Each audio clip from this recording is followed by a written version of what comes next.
Hello my dear family, welcome to మీ సుధక్క ముచ్చట్లు.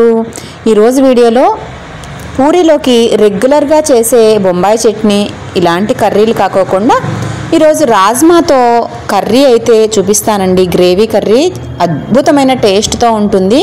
ఇంకా పూరీతోనే కాకోకుండా ఇలా చేసుకున్నారంటే డైరెక్ట్గా కూడా ఇట్టే కప్పులు తినేయచ్చు. అంత రుచిగా ఉండే రాజ్మా కర్రీ అసలు ఎలా చేయాలి అనేది ఈ వీడియోలో పూర్తిగా వివరిస్తాను. ఈ కర్రీ డైట్లో ఉండే వాళ్ళు కూడా తినచ్చండి.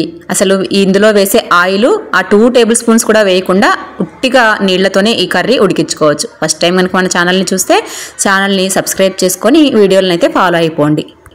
ఇక అసలు ఆలస్యం చేయకుండా వీడియోలోకి వెళ్ళిపోయి రాజ్మా కర్రీ ఎలా చేయాలి అనేది నేర్చేసుకుందామా. మరి ఇక ముందైతే వీటి కోసం అని చెప్పి మనకు రాజ్మాలో 2-3 రకాలు అయితే దొరుకుతాయండి. సైజుల వారీగా, సైజు కొంచెం చిన్నగా కొంచెం పెద్దగా. ఈ కలర్ వచ్చేసి రాజ్మాలో ఇలాగా చూస్తున్నారు కదా, ఇప్పుడు పల్లీ కలర్లో ఉన్నాయి కదా, ఇవి ఒకటి దొరుకుతాయి. తర్వాత బ్రౌన్ కలర్లో కూడా మనకు రాజ్మాలు అయితే దొరుకుతాయి. ఏవైతేనే దాదాపు మనం రాజ్మాలను 8 నుంచి 12 గంటల పాటు తప్పకుండా నానబెట్టాలి. అప్పుడే మనకు అవి బాగా నానుతాయి. ఇలాగా 12 గంటలు నానిన రాజ్మాలను కుక్కర్లోకి నీళ్ళన్నీ కూడా వంపేసుకొని 2-3 సార్లు బాగా వాష్ చేసుకున్న తర్వాత మందంగా ఉండే కుక్కర్లోకి రాజ్మాతో పాటు ఇలాగా నేనైతే ఇక్కడ ఒక 3 ఆలులను అయితే తీసుకున్నాను. కప్పు రాజ్మాకి నాకు 3 ఆలులు అయితే సరిపోతాయి అని చెప్పి 3 ఆలులు తీసుకొని రాజ్మా మునిగే వరకు నీళ్లను పోసుకొని విజిల్ని పెట్టి వీటికి మనము 10 నుంచి 12 విజిల్స్ అయితే రానివ్వాలి. అంటే రాజ్మాను ఉడికేదాన్ని బట్టి మనము 10 విజిల్స్ అయితే కంపల్సరీగా రానివ్వాలి. తర్వాత ఇక విజిల్స్ వచ్చేలోపు మనము ఈ ఉల్లిపాయలు టొమాటోలను అయితే కట్ చేసుకుందాం. నేను ఇక్కడ 4 ఉల్లిపాయలు 4 టొమాటాలను అయితే సన్నటి పీసెస్ లాగా కట్ చేసుకుంటూ ఉన్నాను. ఉల్లిపాయలన్నిటికీ కూడా పొట్టు తీసేసి సన్నటి ముక్కలుగా కట్ చేసి పెట్టుకుంటూ ఉన్నాను. మనం విజిల్స్ వచ్చేలోపు ఈ పనులన్నీ కూడా చేసేసుకోవచ్చు. పిల్లలకి ఎప్పుడు కూడా పూరీలోకి బొంబాయి చట్నీ అని లేదా వంకాయ కర్రీ ఇలాగా మనం రెగ్యులర్గా చేసే కర్రీలతో కాకోకుండా ఒకసారి నేను చెప్పినట్లుగా ఇలాగా గింజలు వేసి కూడా మీరు చేసుకున్నారంటే ఇక పిల్లలు ఎప్పుడు కూడా నాకు ఇవే కావాలి అని చెప్పి మీతో అడిగి మరీ చేయించుకుంటారు. అంత రుచిగా ఉంటుంది ఈ కర్రీ. తప్పకుండా మీరు కూడా ఒకసారి ట్రై చేసి ఎలా కుదిరిందనేది మీరే కమెంట్ చేసి చెప్తారు. అంత రుచిగా ఉంటుంది. మరి ఇక టమాటో ముక్కలు, ఉల్లిపాయ ముక్కలు 2 కూడా కట్ చేసి నేనైతే ఇక్కడ సపరేట్ ప్లేట్లోకి వేసి రెడీగా ఉంచుకుంటున్నాను. సరే, ఇవన్నీ కూడా పక్కన పెట్టేసుకున్న తర్వాత దీంట్లోకి మనం వేసుకోవడానికి మసాలాలను కూడా సిద్ధంగా ఉంచుకుంటున్నాను. నేను ఎప్పుడు కూడా ఇంట్లో ఇలాగా అన్ని రకాల మసాలా పౌడర్లను అయితే రెడీగా పెట్టుకుంటాను. ఇవేవి ఉండవండి మా ఇంట్లో అంటే కేవలం ధనియాల పొడి, దాంతోపాటు వేయించి చల్లార్చి పెట్టుకున్న జీలకర్ర పొడి, ఈ 2 ఉన్నా కూడా ఈ కర్రీ అద్దిరిపోతుంది. తర్వాత మనకు కర్రీ కొంచెం చిక్కదనం కోసం అని చెప్పి పప్పుల పొడిని కొద్దిగా నీళ్లు వేసి కలిపి పెట్టుకుంటూ ఉన్నాను. ఇవన్నీ నేను చేసుకునే లోపు నాకైతే విజిల్స్ అనేవి వచ్చాయి. ఇక్కడ మనకు రాజ్మా నానడం అనేదే టైం టేకింగ్ ప్రాసెస్. మిగతావన్నీ కూడా మనము నిమిషాల మీదనే ఈ కర్రీ అనేది చేసేసుకోవచ్చు. నార్మల్గా చేసుకునే వెజిటేబుల్ కర్రీ టైంలోనే ఇలాగా కర్రీని అయితే చేసేసుకోవచ్చు. కుక్కర్ విజిల్స్ అన్నీ వచ్చిన తర్వాత ఇక స్టవ్ మార్చేసుకొని కొంచెం మందంగా ఉండే ప్యాన్ అయితే స్టవ్ మీద ఉంచుకొని ఈ ఉల్లిపాయ టొమాటోలను వేయించుకుంటూ ఉన్నాను. ఇక మన కుక్కర్ విజిల్ ఓపెన్ అయ్యేలోపు ఒక సైడు ఇది కూడా ఉడుకుతుంది.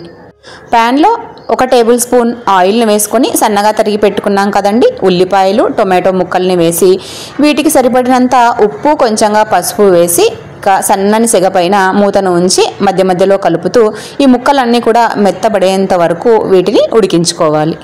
ఈ ఆయిల్ కూడా లేకోకుండా వితౌట్ ఆయిల్ కూడా మీరు కొద్దిగా వాటర్ని వేసి కూడా ఉడికించుకోవచ్చు.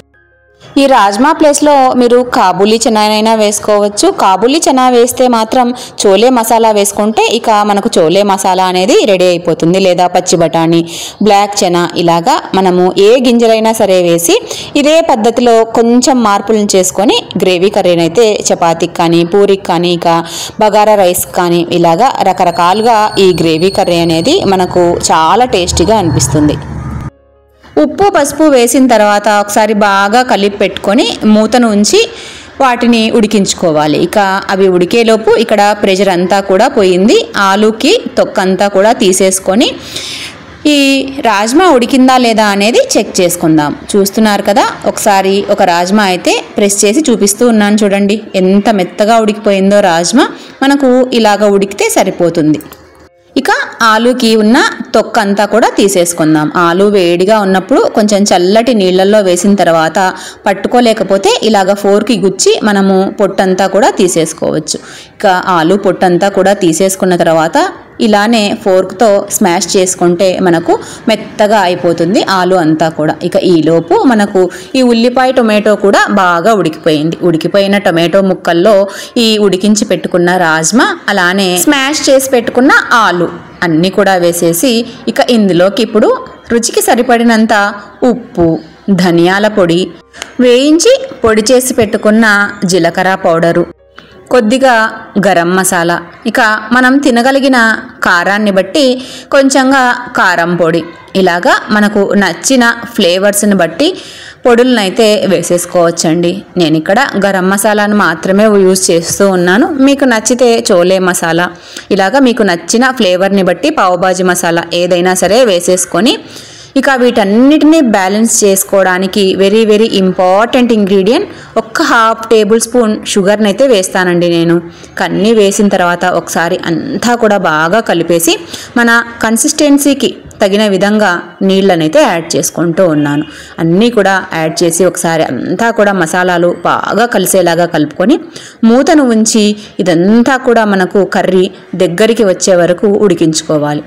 ఒక 5 నిమిషాలు అది ఉడికిన తర్వాత ముందుగానే మనము ఈ పప్పుల పొడి మిశ్రమాన్ని అయితే నీళ్ళల్లో కలిపి పెట్టుకున్నాం కదా, అది కూడా వేసేసి ఒకసారి బాగా కలిపేసుకొని ఇంకొక 5 నిమిషాలు దీన్నంతా కూడా దగ్గరికి వచ్చే వరకు చూసి ఒకసారి సాల్ట్ అనేది చెక్ చేసుకొని ఈ టైంలో సాల్ట్ కానీ కారం కానీ ఏదైనా తక్కువైతే ఈ టైంలో వేసేసుకొని మళ్ళీ మూతను ఉంచి ఒక్క 5 నిమిషాలు ఉడికించుకొని దించేసుకుంటే మనకు వేడివేడి రాజ్మా కర్రీ అయితే రెడీ అయిపోతుందండి.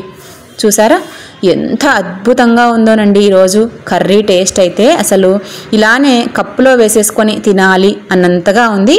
చూసారా ఎంత బాగుందో కర్రీ.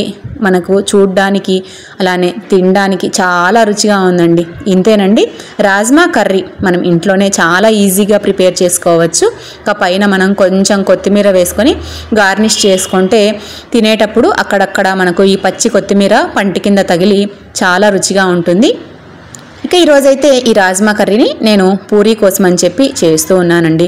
పూరీకైనా చపాతీకైనా లేదా ఏదైనా కలర్ రైస్లోకైనా సరే మనకు ఈ కర్రీ అనేది చాలా రుచిగా ఉంటుంది. ఒక్కసారి మీరు కూడా నేను చెప్పిన విధంగా రాజ్మా కర్రీ తయారు చేసుకొని ఎలా కుదిరింది అనేది తప్పకుండా నాతో అయితే షేర్ చేయండి. ఇలా కొత్త కొత్త రెసిపీస్ కోసం ఛానల్ని ఇప్పుడే సబ్స్క్రైబ్ చేసుకోండి. మరిన్ని రెసిపీస్తో మళ్ళీ మీ ముందుంటుంది మీ సుధక్క. వీడియో నచ్చితే లైక్ చేయండి, షేర్ చేయండి.